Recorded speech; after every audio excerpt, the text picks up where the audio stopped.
Rufai Hosseini of Arise TV has called out Yusuf Datti Baba Ahmed, that's the vice presidential candidate of the Labour Party in 2023 general elections. Of course, after the later that Datti Ahmed had an interview on Arise TV yesterday, I think late in the evening, and where he condemned the Supreme Court judgment and stated that what the Supreme Court did, and even the trial court, was just reinstating the illegitimacy and illegality that the INEC kickstarted. Of course, Rufai had a radio interview this morning where he was very brutal, very hard on Yusuf Datti Baba Ahmed. My personal opinion would come after you've watched this video. So take out time and watch this video, and then let's talk after this video. And some people are even calling for his arrest because him not acknowledging the president as his president should invoke some sanctions. What do you have to say? Did you watch the interview? Have you heard about it? So I didn't watch the interview because from about 6 p.m. yesterday to about 10 o'clock I was on a warship. Funny story. A warship. Yes. So my friend, the Spanish ambassador, invited me for a ceremony on a warship, a Spanish warship, BAM Tornado, that docked at the Lagos port. So I was there all through. Yeah. I didn't watch, but people told me about it. But I think Mr. Datti should be careful. And I think also these are part of the things that I criticized Mr. Obi and the Labour Party for. You remember the last brouhaha Mr. Datti caused? Mm-hmm. Even as regards NSAS, which is unforgivable and unpardonable. But now, if the Labour Party is wise, their PR team, whatever it is, should be able to work with Mr. Datti or call him to order. And if he's not emotionally mature enough for interviews, he should just keep it on the low.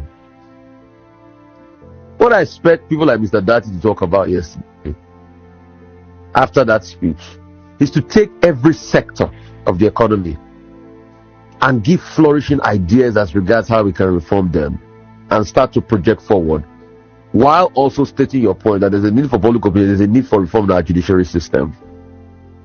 Not this, caustic talk and all of that. Because see, when you are in opposition, the question is, what are the ideas you have? The world is run by the quality of ideas.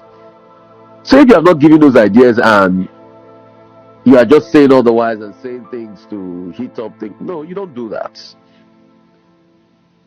So that's what I expected him to have done. So I think the Labour Party PR team should call him to order. But I was also convinced, I've not watched the conversation, but I got a lot of messages as regards the conversation. This I'm just saying is based on the antecedents that I know.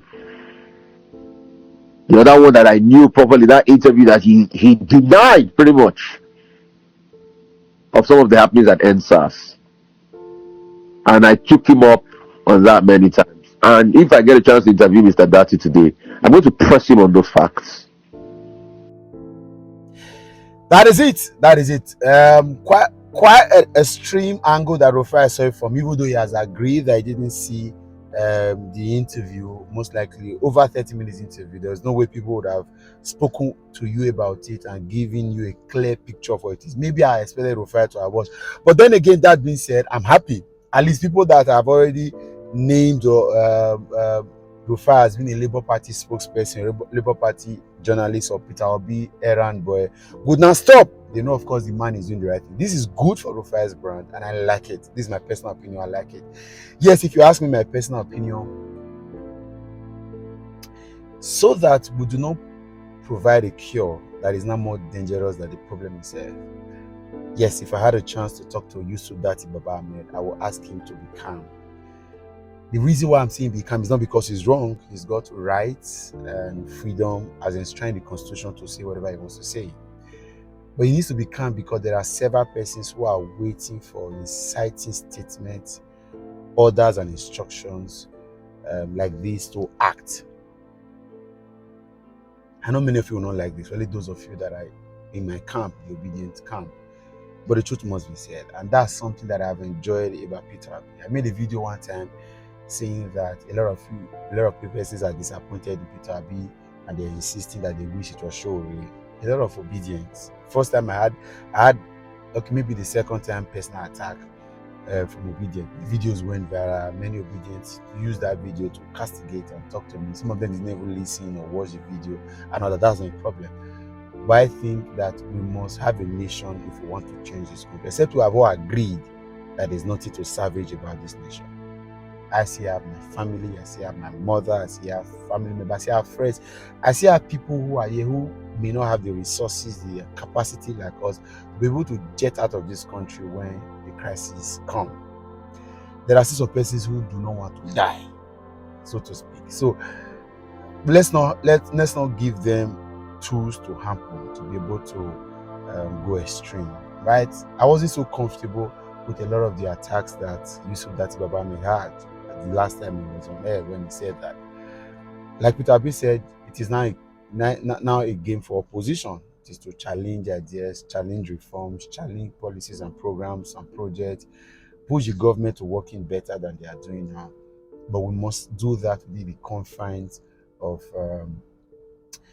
may not be breaking the laws, but within the confines of peace and tranquility, unity and progress. That's my thought. So this is good for Rufai. He has had to make this very clear, even if I think that is also very extreme, politically or immature.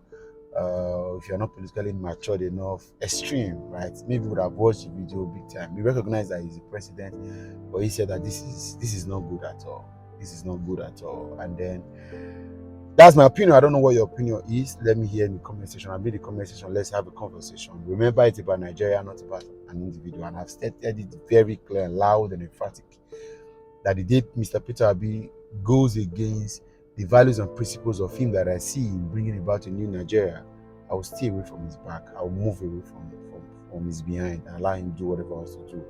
I trust him. I believe him because I see a new Nigeria in him. So we must put Nigeria first in all our conversations and interests. And that's why I'm not here on social media bringing down this nation. As I expose the political wickedness, weakness, wrongs, crimes of our people, I also ensure that I'm doing this because I solely love this country.